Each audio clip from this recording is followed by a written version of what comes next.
Welcome back, Niches. I'm Trina. And I'm Melissa. And on this month's episode, we're going to be inviting our guest star, our mom. She's here, y'all. And our Drop a Dime, Save a Dime this month is patience. So let's do a little bit of catch up for the month. Yesterday was the culmination of a couple months' work, and we had Bridget's baby shower. Woo, Bridget! It's amazing. Our family, I feel so blessed today, I think, because our family just shows up and they're amazing, and she felt surrounded by love and support and wonderfulness, and just so great. I'm so grateful to be a part of that family. It was a really beautiful event. We had it at our second cousin Judy's house. And the theme was adventure, and it just worked out that Judy's house lent to the theme. Melissa had all these decorations, and then Judy quietly asked us to not lay too many of them out, which was fine because honestly her house was already an adventure. So people didn't even know. Like, we brought this little baby chair, but she already had a little baby chair. So it worked out really well. It was a really gorgeous event, and Bridget said the day couldn't have been better. The weather was gorgeous. It was a lot of people came. Dad and I performed a song on the ukulele. So good. They were so good, y'all. Something that just has happened every time Bridget is celebrating some sort of life-changing thing is we serenade her with the song on the ukulele. Dad rewrote the lyrics this time to "Hey, good looking." Well, it's still "What you got cooking," but in reference to she's got a bun in the oven. Yep. So it was a lot of fun. Baby. It was a really good time. Melissa did a really good job throwing it. I had such a great day, and the day before that we had such a big weekend. Trina. Yeah. Huge weekend. I think our whole month's catch up just all happened this weekend. That's so the night before Bridget's baby shower was kind of a surprise, not a surprise birthday party for my dad. His best friend lives in Philadelphia. Half of us were kind of staying at his house for the event. Just turned out that it was 4 other people's birthdays, and so we had a huge birthday party, celebrated all the March birthdays. Yeah. Yeah, we rolled 20 deep into a local restaurant. The row of tables was from wall to wall. You had to push the table out if you wanted to get out to use the bathroom. There was a lot of, if you have to go to the bathroom and you're sitting on the booth, go now, because you're not going to be able to get out. The place we went to, they literally serve you a whole box of pasta. And so last night we ate just Bridget's leftovers, and it fed all 4 of us. Bridget and her husband, and then the 2 of us. So it was really good. The food was great. The event was wonderful. Afterwards, we went back to Dad's friend's house and just hung out and ate cake. I mean, who doesn't want to go back and eat cake? Yeah. There was 3 cakes. It's a lot of cake. It's a lot of cake. What else? We woke up Friday morning. Oh yeah. I saw the dawn. I never see the dawn. That's my idea. I pressured everyone into it. So we went and watched the sunrise over the tidal basin and the cherry blossoms. I've lived in DC for going on 3-4 years now, and every year they're like, cherry blossoms are in bloom, smash, crash, there's rain and weather and no more cherry blossoms.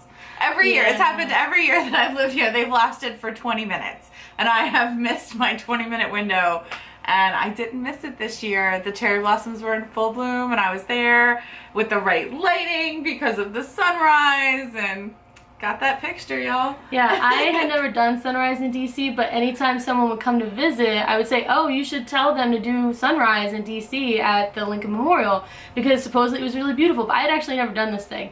And so a year ago, a friend comes, and I was like, okay, granted, it's August, so sunrise is at 5 o'clock in the morning. So 4 o'clock in the morning, we catch an Uber down to Lincoln Memorial, and it really was one of the most beautiful things I'd ever seen in DC. So if you're ever in DC and you're not here during the months of summer, I highly recommend catching a sunrise down at the Lincoln Memorial, because then it's at a reasonable hour for many people. But it was really good. Yeah, the peak bloom is going to be this weekend by the time y'all watch this. And so I was like, well, it's only a week out. We should do this. And then sunrise is fun. So it was, I liked it. Now, I did. So Trina, I didn't know this. She just dropped some knowledge on me, y'all, because she made me go. Made is a strong word. I suggested it just like I did to y'all. So she told me to go for sunrise. And it was the middle of the summer, and sunrise we had to be up at 3:30 in the morning. But sunrise this weekend was only at 7. Totally reasonable. Totally reasonable. To some people. Many of us wanted to take a nap afterwards. I did take a nap afterwards. There's no wanted to. There was full nap. But I had a good reason. I spent this week in Los Angeles for work, and so I was also kind of fighting the time difference, right? So I tried really hard to stay on an East Coast time schedule while I was in California, but you know, you're out with your team and you're like, oh, it's 7 o'clock, which means it's bedtime. Yeah. But it can't be bedtime because you're still at dinner with all your friends. Yeah. So a little bit, yeah, so I was in LA this week. We went to Venice Beach and we went to Manhattan Beach. It was beautiful. I participated in the Solidarity Swap this month, and I sent a package to Alexandra in Vancouver, and they wanted to focus on the BIPOC makers, and so I went to Neighborhood Fiber and picked her up a skein of yarn, and they were so kind. I told them I was participating in the Solidarity Swap, and I bought a skein and I bought a pin. I bought their enamel pin, and they gave me a free project bag to put it all in to send to her. And so, like, my present looked all well put together and stuff. Yeah, it was great. How nice. She just thanked me on Instagram, so she just got it yesterday. Hey, yeah, so, that's nice. And she enjoyed it. Welcome to the Neighborhood Fiber Company, Alexandra, if you're watching. I hope that you enjoy that skein.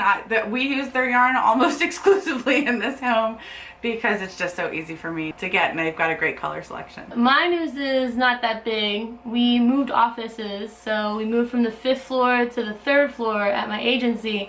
And I did most of the heavy lifting in terms of packing all the boxes and unpacking all the boxes. And my office is still very paper file heavy. And so I unpacked 4 file cabinets worth of files in under 2 days. So I felt really accomplished, and I felt like I got some free workouts in. So that was really great. And my boss, I'm hoping, will give me like some hours off later on, you know, some time off award for doing all that work, since I was like honestly the only one doing it. So now my space is all set up and it's just like my other cube was, and I already feel at home there. So I am very exposed in this new space. In our new space, everyone has an office except me.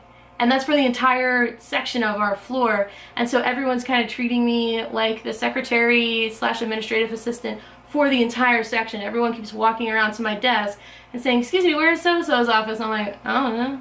I moved here 2 days ago. What? They said they're on this floor. I'm like, they might be. I moved here 2 days ago. I don't know where they are. So that is going to be annoying. I'm very confident of that. So we'll see what goes on. And then I also, after over almost 2 years of waiting, finally made it onto the State Department's Foreign Service Register, which means I can be offered a job. There's no guarantee of a job, but if they find a position for me, they can offer it to me. So that was really exciting, especially after waiting for so long. Back when I lived in DC, I had a roommate, and she recently moved to this neighborhood in Maryland where we live. And I only knew because I saw on Facebook she said she had a housewarming party. So in her Facebook post she said, welcome to Maryland. I was like, Maryland? That's where I live. Turns out she lives honestly 4 houses away. So I immediately messaged her. One day she came over just to say hey, and this month they were doing all their gardening stuff. They were swapping out their little seedlings into bigger pots, and they were cleaning up their garden. And so she invited a bunch of friends over, and I went over and helped with that. And that was really great, because you always say to yourself, I wish I should start a garden, but you don't. It's like so scary taking all those steps. Like, seeds don't cost any money. Like, don't get me wrong, it's not an expensive thing to start unless you're like building plant beds. And the first thing I did with another person was move their compost bin so it was closer to their garden. And they made it seem like it was going to be this huge, arduous task. But honestly, it took us like 20 minutes and we were done. And they were like, that's it? Y'all are finished? Well, okay, I guess you can move on to this task. So it was really nice. I definitely learned a bunch, which was part of what they wanted to do. I learned about gardening lights a little bit. That was really good to do that. And now I think, like, well, maybe I'll invite my friends over to do some work. So get ready, friends. You're going to be invited over to do work. So for Bridget's baby shower, we really wanted to stick with themed wrapping. And so I said to Melissa, okay, well, I'll go to Ross, Marshall's, TJ Maxx, because they always have these boxes that are wrapped in some sort of globe paper, so, you know, with like an explorer adventure theme. And so we're like, we'll see if we can find anything. So I went to several Rosses and several Marshalls, and I couldn't find anything except for one box that was 92% perfect. So I'm going to show you the back of the box, and you see it's got like little arrows, which was like part of the theme that we were doing, and that was all good and stuff, but the front of it was a problem. And we want y'all, we want to know is would any of you buy this intentionally? Because none of us, Bridget, Brooks, Melissa, me, can wrap our heads around why anyone would write this on a box. So it says, I'm not weird, I'm just limited edition. And I just cannot wrap my head around why anyone would ever write something on, like, you know, something that you might reuse and like stick on a bookshelf to store stuff. Why you would write, I'm not weird? Yeah, I can handle the limited edition. It's fine. Yeah. I'm not weird? Yeah. Is that a saying that we're just not familiar with? Did we miss the memo on I'm not weird? Yeah. Anyway, so that was a hoot. And I did eventually, Melissa, like the second she saw it, she's like, oh no, this has gotta go. She immediately went back to the store and tried to return it, but she went to other Rosses and other Marshalls and couldn't find anything better. No. And so we stuck with it, and then we eventually we found different boxes in the house and used those, but then to share this story with Bridget, I gave her something else in this. This box led to a lot of fun and ridiculous laughter in the house because we just could not wrap our heads around it. So this month, our Drop a Dime, Save a Dime section is going to focus on being patient. And being patient covers a myriad of activities, right? So to help us out, we're going to bring our mom on. Mom, here she comes, y'all. Welcome to our mom, everybody. Hey. Hi, everybody. Hi, girls. It's so great to be here with you. Thanks, For Mom. coming. We had a couple of questions we wanted to ask our mom. Growing up, I would say she was a huge inspiration for why we're crafty today. She did a ton of stuff. She did ceramics, she sewed. What else did you do, Mom? The cake decorating, crocheting, plastic canvas. Yeah.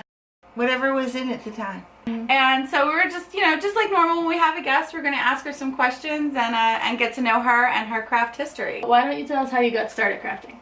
So I grew up in a neighborhood in Philadelphia. On the street, my mother's neighbor ladies would gather all the kids together and teach them crafting. So I learned how to crochet from my mother's neighbors. But not from your mom? No, my mother had zero. My mother couldn't even hem a pair of pants. So no crafting from my mother. But my mother's neighbors were very crafty.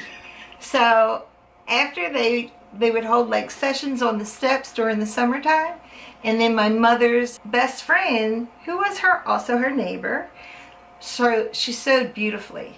So my mother sent me to her to learn how to sew when I was in 7th grade.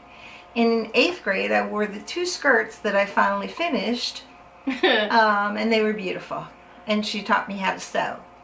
And then I didn't get crafty again until I went to work, and I was pregnant with Melissa, and they said, you should learn how to crochet. So I didn't know how to crochet. So they helped me improve my work and worked with me to learn new stitches and things like that. So I made Melissa some beautiful crocheted things, which then got handed down. And then, because I had 4 children, mostly Melissa and then Trina, I made Halloween costumes. So I bought, for Melissa's first Halloween, I bought her a store-bought Halloween costume.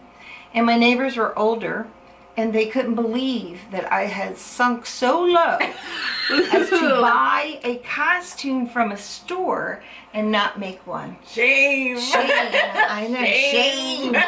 So I learned how, I went back to sewing, which was not something I had been doing. So I went back to sewing, and the following year, she had a beautiful angel costume, which she wore for 2 years. And then Trina wore, and then Bridget wore. But that's beside the point. Anyhow, I got a lot out of my costumes. So Yeah, I think I was a princess maybe 7 years in a row. maybe. Yeah. As long as it fit, I was still wearing it. Being the oldest has privileges because I got to choose what I wanted to be. And then that costume got made, and then everybody else got to be what I wanted to be as they grew into those costumes. I mean, I still look good though. I'm just saying.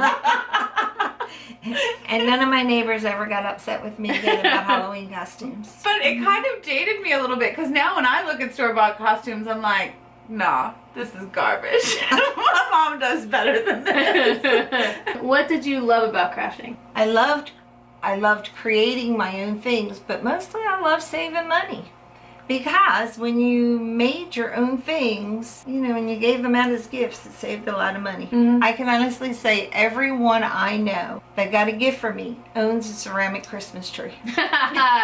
Yeah, those things are prized possessions in my house. And today, I was so surprised. This year, for the first time, I went to a craft show, and they had ceramic Christmas trees that were selling for $150 to $300. And I was just amazed because they were the same trees I made 20 years ago when I was doing ceramics. Now they really are priceless. Yeah, they made a big comeback this year. They were everywhere this year. So Christmas trees circa, when did you take ceramics? Like 84, 85? Long time ago. At a community playground. So, where it was cheap. Because that's the nature of it. Yeah. Alright. And what are your top 3 tips for saving money on crafts? eBay and Craigslist. Because eBay, you can buy a lot of stuff from China for cheap if you're willing to wait the 15 weeks to get it.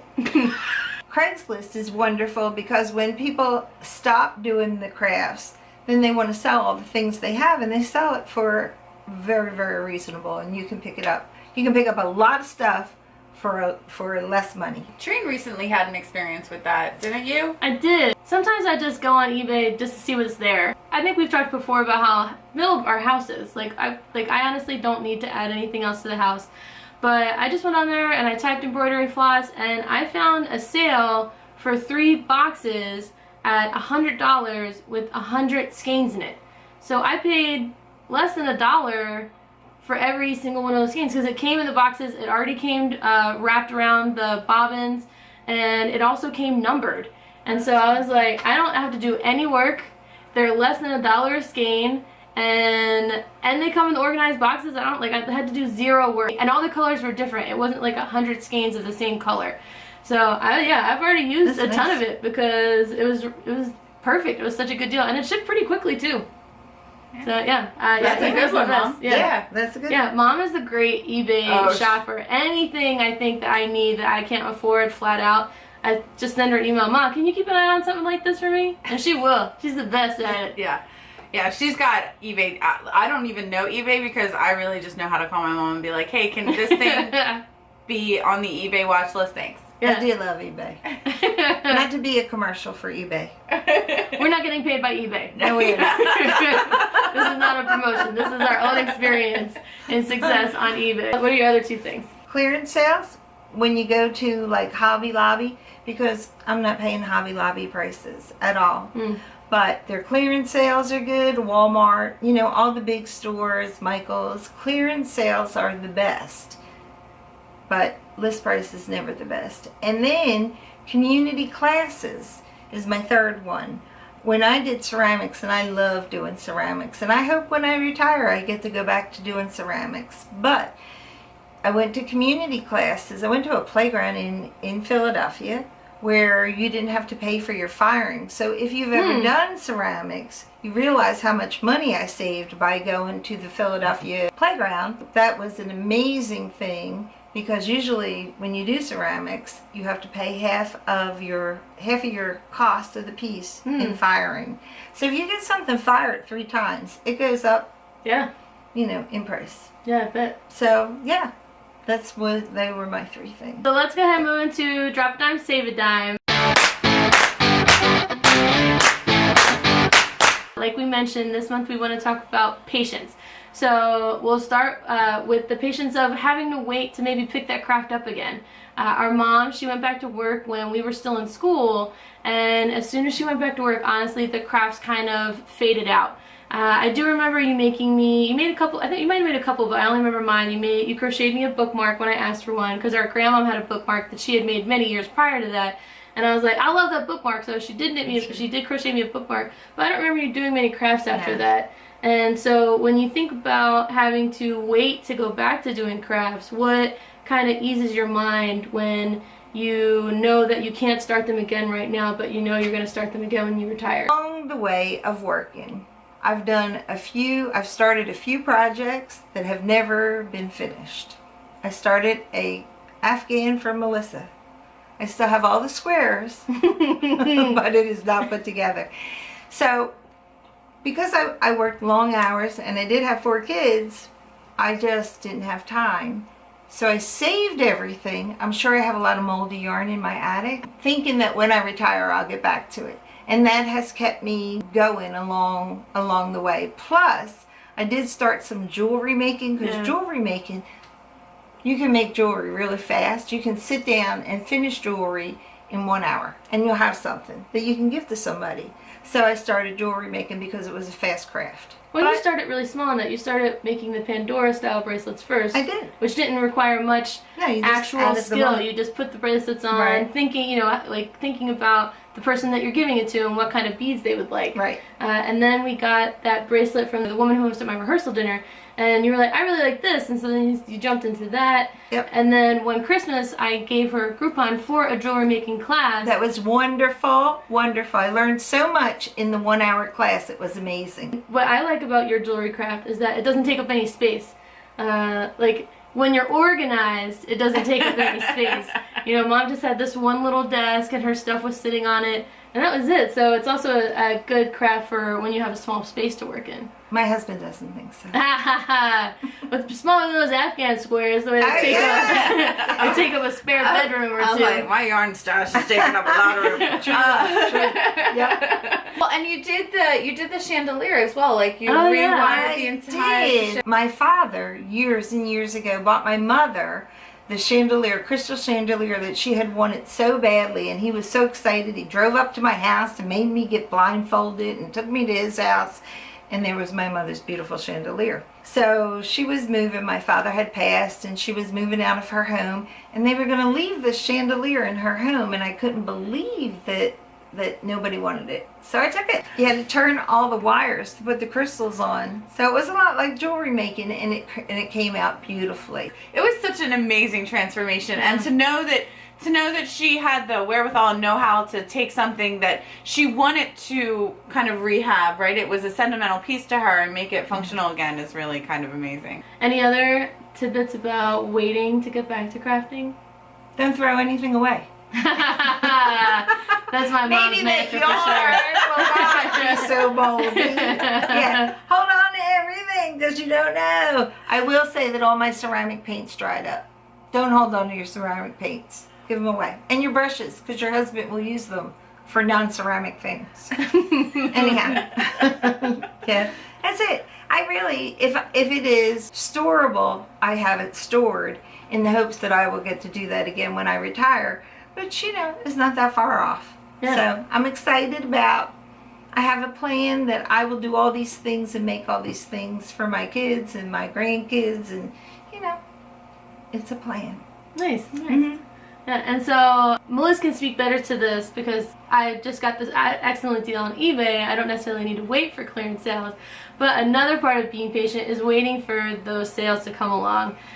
We've spent a lot of time talking about how you deserve good yarn, but the truth is you can't honestly afford any yarn. So I'm going to let Melissa take it away talking about how to have that patience to wait for those summer sales. I do that a lot. Like, I'll put a pattern that I love in my queue, but I won't buy the yarn for it. And I'll wait, and I'll watch it, and I'll wait for it to become not popular yarn anymore. But for instance, I'm crazy in love with the Descent sweater from Andrea Rangel. By accident, I caught a sale because I didn't buy the yarn. Like, as soon as I put it in my queue and decided I was making it, I didn't buy that yarn. And because I didn't buy that yarn, caught a really good sale, and when I need a sweater quantity of yarn, any kind of sale is like a huge lift for me. And so yeah, I had to buy 6 skeins of that yarn, and I got it for like 20% off, which was amazing, just because I waited and because I follow them all on Instagram, so I can catch their flash sales. So following them on Instagram is a really great help because, like, Andrea Mowry put all of her patterns on sale in January.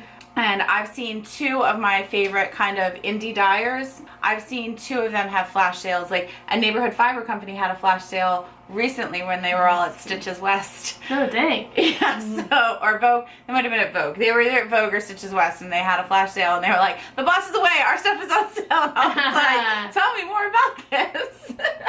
But it's really important to know that going into the summer, because I feel like I've always historically seen the best sales come out in the summer because knitters make warm things traditionally and people don't really want to hold wool in August. Like for instance, both of my local yarn shops have a huge summer sale. Like one of them has a Christmas in July sale and the whole store will be 30% off, and then Fiber Space's biannual sale is also in the summer and I think they'll also have 30% off. The biggest sale for me in every summer is Knit Picks will have a huge summer sale, and like 80% of their yarn will be 50% off. Dang. And Knit Picks already is a really good value most of the time and stuff like that, but to like, and so hit it hard in this. So maybe you don't get to knit necessarily in the summer because again, wool in August, and I totally understand that, but maybe it's a good time to build your stash for going into the winter. Oh, okay. Yeah. I mean, I am good at waiting on sales for just regular items. There's one blanket in this house that I waited a year to buy because it just would not go on sale. And then finally it did. I use an app called Shop Tagger, and I'll link it below, not an ad. I just use it personally in my life. And it just emails you when there's a sale on the item that you've tagged. The whole thing that we wanted to do with our Twitter account was retweet other companies' sales, but because many of you aren't following us on there, I haven't really been doing a good job of keeping it updated. Not to say that you should follow us there, because honestly, it's kind of a pain in the butt to find all those companies and retweet them out. But if that's something you want, then let us know. We're happy to do it. And if you have any good tips on how to be patient on buying stuff, let us know in the comments below. I mean, it takes a lot of willpower to be patient, especially when you're just super excited about a project. More power to you if you hold off for that sale, honestly. So we can move on to projects. I have one finished object, which Trina's going to post a picture of here. These are the Find Your Feet socks by Kate Atherley. And I participated in the Fiber Share 2 months ago, and this yarn was hand dyed in Montana, and it's named after one of the lakes that I don't remember, and I'm sorry about that. I'll make sure that Trina has the colorway below. I made this same pattern for Bridget, but I hardly ever will repeat a pattern because I always like to be learning and trying new things, and I get pretty bored. But this pattern fit everybody so well, and it's so easy to do. So I made socks for books, and then I wanted to show you how far along I am. Beautiful. On the animal blanket. So I'm into the third panel. Hey. Yeah. So you can't really tell, but this will someday be a monkey. And okay, so this one over here will someday be a monkey. This will be a sheep. You can kind of see it. This will be an owl. You can kind of see it. And then this will be a pig. But I just finished this, so we hadn't seen this one before. So this is the swan and the bird and the panda. He's a little bit of a mess. And the turtle. That panda, y'all. I just follow a pattern. So I tried to make him better. He's a little bit better than what the pattern called for. But yeah, this project honestly is just bringing me joy. And I don't know if you've ever double knit. If you have never double knit, you wouldn't experience the squishiness, but it's so squishy. It is. But because I've had kind of this big project going on, I did finish a hat for Brooks to match the Mommy and Me set. That's what I got going on. Nice. I didn't do any work on any projects this month. I can't tell you why. I just didn't. Hashtag no excuses. But here is a complete photo of the project that I made for Bridget, the one with all the French knots. So this project was, well, I was going to say it was a labor of love only because I love Bridget and Brooks. But it really wasn't that hard. I traced their house from a photo on the internet, and then I just traced it with the embroidery thread, and that was it. And then I added their wedding date underneath. The reason I decided on this pattern was because for their guest book had tried to do a similar idea where they had a drawing of their house at the bottom of this like a magazine sized piece of paper, and so they had a drawing of their house at the end, and then the guest book was you signed your note on a sticker shaped like a balloon, and then you stuck it on there. But no one was watching it, and the people who were writing the notes didn't really know what the premise was, and so when they stuck the stickers on there, they stuck them all over willy-nilly. So the guest book didn't work out in the end, and that it wasn't really frameable. You couldn't like draw lines to balloons that were under the house. And so I made this for them and hoping that it could be sort of an exchange for that. And for the first time, I tried using it in this rubber presenting frame, and it it was kind of a pain in the butt because the frame is really delicate. The little rubber bit would like come off in a second because I made it in a round frame and this frame was oval, and so the fabric, the way that I cut it, like honestly, like millimeters in to the oval frame. It was a lot of like pulling and stretching. I had to wash it and I let it dry in the frame, hoping that that would like stretch it a little bit and make it fit a little better. It was real intense, and when I handed it to them, I was like, you have to be very careful. It's very delicate. It was beautiful. But embroiders, I want to know why we don't have more hanging decorating frames. Why do I feel like I have to present my friends with embroidery in the hoop that I made it in?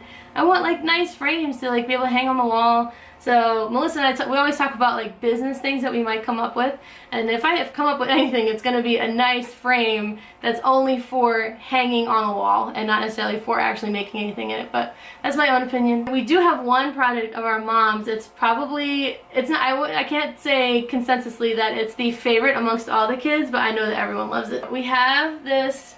This is very old. This cat on a pumpkin. And he usually has a light in him, so at night his little jack-o'-lantern lights up. You gonna show the ladybug detail? It has a little ladybug detail on it. And we just love it. Bridget ended up inheriting it, mostly because she was the only one left at the house. All of us scattered to the winds. She's also a really good decorator. She's constantly, her house is constantly in decorate mode, so it's really good. Do you want to talk a little bit about this piece? So again, I made this at the community center, and the reason why I don't know if y'all noticed that the cat's eyes are crossed, just in case you didn't notice, it's because I never learned how to do eyes in ceramics. I was awful at it, and my girlfriend that I went with was great at eyes, so I would just slide her my piece and she'd put the eyes on, and hey, life was good. But she was out sick when I made this cat. And so I had to do the eyes. And 3 times, you know, I had to keep scraping the eyes off because they were awful. And finally I just decided that because, you know, the cat needed eyes and I couldn't do eyes, then I might as well make them like silly, like cross eyes. So that's what I did. And it's been a hit. And I never made any more eyes. And that just solved my problem of not knowing how to do eyes. I did love ceramics. I had a great time. Yeah, it was such a popular piece that for one Halloween, Bridget found a Halloween card with almost the same exact design on it as an illustration that she sent it to me as a Halloween card. She's like, I don't really have anything to say other than this is the cat that Mom made. And that was it. Like, we immediately knew what she was talking about. So yeah, it's a very popular piece, and it's a good piece. This is probably dated on the bottom because I would have dated a lot of stuff. Let's see. It doesn't really have much of there you go. I didn't write anything on it. Yeah, it's pretty empty on the bottom. Sorry about that, guys. Yeah, and it was a big deal, you know. I mean, as little kids are, if it has your name on it, then it's yours. So, so a couple of the things that Mom made, like, definitely have our names written into them, and we got to argue like, no, it has my name on it. It's mine. I was the biggest offender. Well, Trina, you can find Melissa on every name rack everywhere in the world. It was a very common name, and everything had Melissa on it. Nothing had Trina on it. Nothing. So she felt very left out. Trina and Bridget didn't have anything with their name on it because Trina is not common and Bridget was named in Gaelic. So her name is not anywhere either. So I had to create things with their names on them so that they would have as many things with their names on it as Melissa did. Can I say I'm popular? That's fine. I'm over it now. No, she's not. No. But that's okay. I still buy her things with her name on it. It's true. So let's move ahead to Disneybound. Let's first Disneybound the cat. I mean, immediately you're like, that's Figaro. It's Figaro. From Clearly. Pinocchio. So we have Figaro from Pinocchio. And this, I guess, could be if Figaro wished he were a statue instead of a real boy. And because now we have the complete piece that I made for Bridget and Brooks, we'll Disneybound that. And I was thinking, I don't know, Peter Pan. What about y'all? I was thinking of going to the Great Mouse Detective. Ooh, Great Mouse Detective. That's a good one. What about you, Ma? Snow White. Kidding. Obviously it's up. It's very clearly up. So we'll go ahead and move on to our Stitch Flicks. I will tell you that I did a terrible job of reading books this month, and so I have books that I started and didn't finish. So it's been kind of like a year since I went back to the Outlander series. I took a huge long break. So I started an Echo in the Bone, and I listened to it kind of at night for like 10 minutes before I fall asleep. So I'm working my way through it.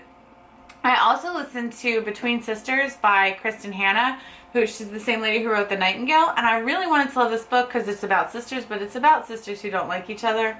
Oh. Yeah, I can't empathize with that at all. Like I have no source of like identification with that. So maybe it's a good book. Now, I couldn't identify with it. To go back to Outlander, so they're like 50-hour books. Yeah. So if you're only listening to it 10 minutes at night, how next soon do you expect to be finished? Yeah. The end of the year. Outlander, you're a joke. Don't entice me. But I've made it to like book 5 or 6. I'm ahead of the TV show, and that's my goal. My goal is to stay ahead of the TV show. So those are my books. For television, I got super excited this month. I came running out of my bedroom and like to tell Trina, I was like, oh my god, you're not gonna believe it. Amazon Prime opened up a brand new channel called IMDb Free, which has ads in it. It's abnormal for Amazon Prime, but they had Warehouse 13. Warehouse 13 is like epic in our family. It's well loved by every member.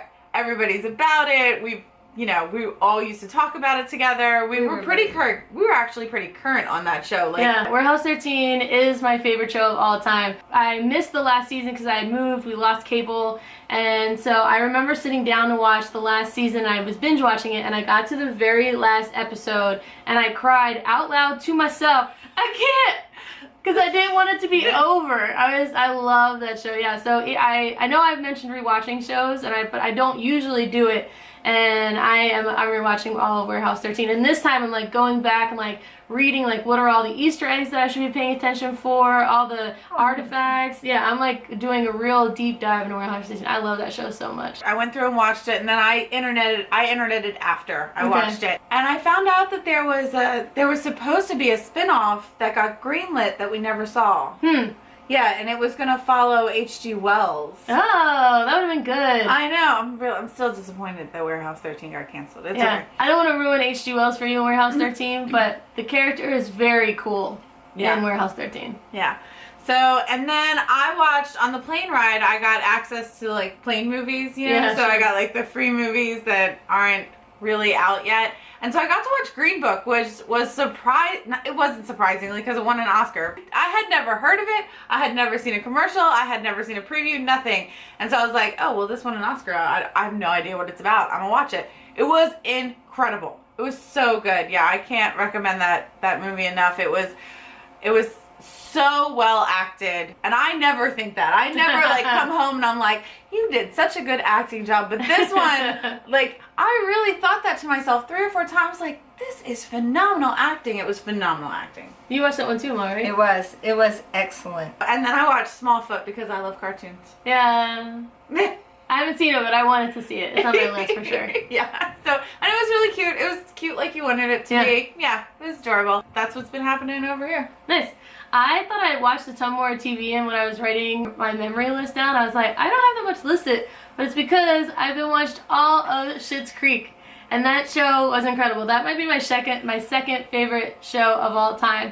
The character played by Dan Levy, David, is so good. Dan Levy's character, David, is just one of the funniest characters on TV right now, and I love that show so much. It has Eugene Levy, Catherine O'Hara, and if you're gonna start watching it, I will tell you that Chris Elliott's character is hard to swallow. As he is in every role that he's like ever played, he's just so annoying. But if you ignore his parts and you just focus on the family, it's such a funny show. And Dan Levy just announced that it's going to be the 6th and final season. I was so heartbroken, thinking like, man, if I had spent 5 years watching the show to learn that like this, and I loved it as much, and like to find out that it's over, then it's almost nice that I only know about it now, and I didn't like have this huge commitment like I had to Pretty Little Liars. You know how I feel about that. And so yeah, it's such a refreshing show. Yeah, I really highly recommend that one. It's on Netflix if you have Netflix. I watched Bodyguard on the recommendation from Bridget. She told us about it in the comments below because she knows how to leave a comment below. And so I watched Bodyguard. The intrigue was good. It was a high-paced action show. It was good. I caught up on the end of Insecure. I had just forgotten to watch those. And Issa Rae will always be a queen. I love her so much. And this show is just a great example of how wonderful she is and how much she deserves to be recognized in Hollywood. I restarted watching Veep. It's the final season, and I think I missed a season, so I've just gone back and watched that, and I also think that show is very, very funny. You watched that, and you didn't care for it, right? No, I didn't. Yeah, to me, it's such a good example of how DC actually runs, that we're all kind of like bumbling idiots a little bit. And I just feel like Veep like really exposes the truth about what it's like working in DC. So, I recommend it. I watched the final season of Leftovers. That was also something that I forgot to rewatch. Yeah, because I don't watch many things live, I watch them right after the season comes out. I just kind of forget when the next season comes out. So I finally watched The Leftovers. Justin Theroux is so handsome. Regina King, it was so cool to see her on TV again, because she was also in, she was on If Beale Street Could Talk, and she just won an Oscar as well for that. But yeah, it was great to see Regina King on screen again. And I also watched some of the episodes of the new season of Queer Eye. I think that show is really cute and good. And this season they're in Kansas City. Already I think it's changing people. I mean, it changes people's lives obviously, but in one of the episodes they meet with two women who own a barbecue shop, and they help those women bottle their sauce. Oh, cool. And immediately, as soon as the episode aired, they like sold out. So I am so, like, Queer Eye is just so great at what they do, and I hope that show continues. Solid ages ago, but I forgot to mention it, and I want to mention it because it was so good. I saw Into the Spider-Verse. That was incredible. I can't say anything more about it except that you already don't know because everyone has just raved about how good of a movie it is. The only thing I would warn you is that it's a little epileptic-y. There's a lot of bright flashes and color changes and shifts and stuff. So watching it in the theater, my friend, someone else had asked him to watch it to see how seizure-y it was, and he thought that it was me, and so when he invited me, he was like, "Are you gonna be okay?" And I said, "Yeah, I don't know what you mean." But honestly, if he hadn't warned me, I don't know that I would have been okay. It was very jolting. So if you do end up watching it on the big screen, just be ready for it's a little seizure-y. And I also went to... It's very funny. Yeah, oh yeah, it's a heck of funny. It's very funny. Yeah, it's good. It really surpasses your ideas about what a cartoon should be. Right. Yeah, it was a very adult cartoon in terms of its issues. I really recommend it. I also went to go see Captain Marvel. That was a lot of fun. I had only a few contingency questions at the end, but otherwise it was a really, really great film. Brie Larson did a great job.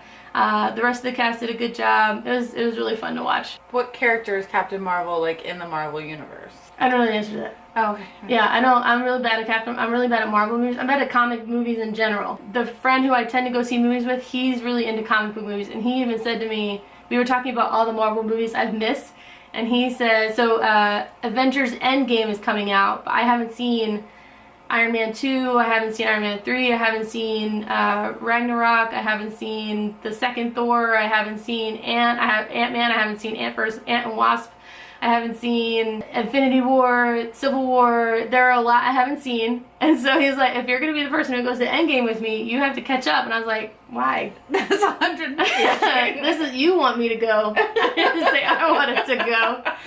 But it's fine. I'm happy to watch these movies. But yeah, so I honestly don't know. No, because I think those movies are great movies. They're really entertaining. I love all the X-Men movies. But since they started introducing all the new characters and then Avengers, I'm just like lost. So. She's in the Avenger storyline, I guess. Oh, okay. Yeah, she's not involved in the X-Men. She's an Avenger. Okay. An Avenger storyline person. Her story is, well, actually, if I tell her story, then that's the whole movie. So I'm not gonna do it. Yeah.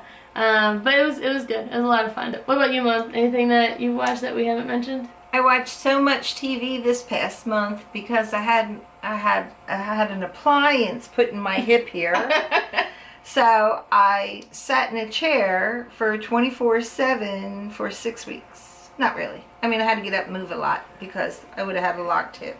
But I was on drugs, and my husband told me that I enjoyed these movies. Because I don't know that I actually remember. But I know I watched Aquaman, and it was excellent. Okay. You know, I can't tell you a whole lot about it, but I know I watched it, and I know I enjoyed it. One of the best that I do remember, and I think is so funny, and I think part of it might be my age, because I told my sister about this show, and she said, yeah, I couldn't get involved. But I love Better Late Than Never with Henry Winkler, George Foreman, Terry Bradshaw, and William Shatner. And the four of them don't even belong together. And then they have their sidekick, Jeff, who is a great guy and just is not appreciated enough, according to me. However, I think that's a really funny show, and I laugh a lot when I'm watching it. Maybe I just have a weird sense of humor. Anyway, I think it's a great show. I'm trying to think what else my husband told me I watched, because I really do watch a lot of television. I might be out of shows because I'm short on the brain cells these days. No worries, that's good. So yeah, let us know what you've been watching and what you've been stitch flixing to. And if you watched any of the things that we watched and you have comments about them, let us know in the comments below. So we'll move ahead to our stitch along. We haven't done it since we had our first stitch along, but we're gonna go back to a TV themed one. And this stitch along, we're going to make something that's Game of Thrones themed. So if you're a Game of Thrones fan, you know that this is the last season, and it's all been leading up to this, and on April 14th it's going to debut. Everyone will be glued to their television. Right now I share my HBO with my mom. No, she doesn't. And we had to have a talk. We were like, who's gonna be watching it? Because it's pretty important to both households that we watch it in real time. But Melissa said that it might be a 2-hour episode, and if it comes on at 9, that means I have to go to bed. I have like a very strict 9 o'clock bedtime, but for Game of Thrones I would stay up till 10, but I don't know if I'm gonna make it to 11, so we'll see. But yeah, for this month we really encourage you to make something that's Game of Thrones themed. Our mom is even dressed up as Lady Alana Terrell, so we'll post that photo here. So if you think that you want to make a costume for Game of Thrones, if you want to do some embroidery with Game of Thrones, if you want to knit a shawl that's Game of Thrones, like, we want to see them. Make sure you tag us on Instagram with your Game of Thrones stitch along. Like, even if you previously made like a Game of Thrones project, tag us in it, give us some inspiration, let us know what's out there. We'd love to see it. Crafters, are you excited about the return of Game of Thrones? I want you guys to take a good look at yourselves today. Feel proud. We made it here. We're here. What I've learned from you is that really one of the most important things in life is showing up. I'm blown away by your ability to show up through everything that's gone on. Us too, Crafters. We feel the same. Be sure to tag us. We can't wait to see all your projects. So I think that brings us to the end of the episode. Yeah, thank you so much for watching. Thank you for having me, girls. Thank you for coming, Mom. I'm really glad that you could make it. I am too. We tried to do this my birthday month when we went to the drag brunch, but the next morning Mom was a little too hungover to do it. So we told you how much fun she had, and she definitely had too much fun. So we're really glad that you could make it this time. We're so glad to have you. And honestly, I think both of us are really looking forward to getting Christmas trees once you retire. Yeah. There you go. I wasn't on that list back then. Yours was too small. Let us know in the comments below any ways that we can improve. If there's any segments you want us to include, don't forget we still have that Make It or Take It segment that we haven't had a new project for. So if there's something that you've been wanting to try and make but you think it might be too expensive, let us know and we'll try our hand at it. Otherwise, stay sharp, niches. And don't be a prick.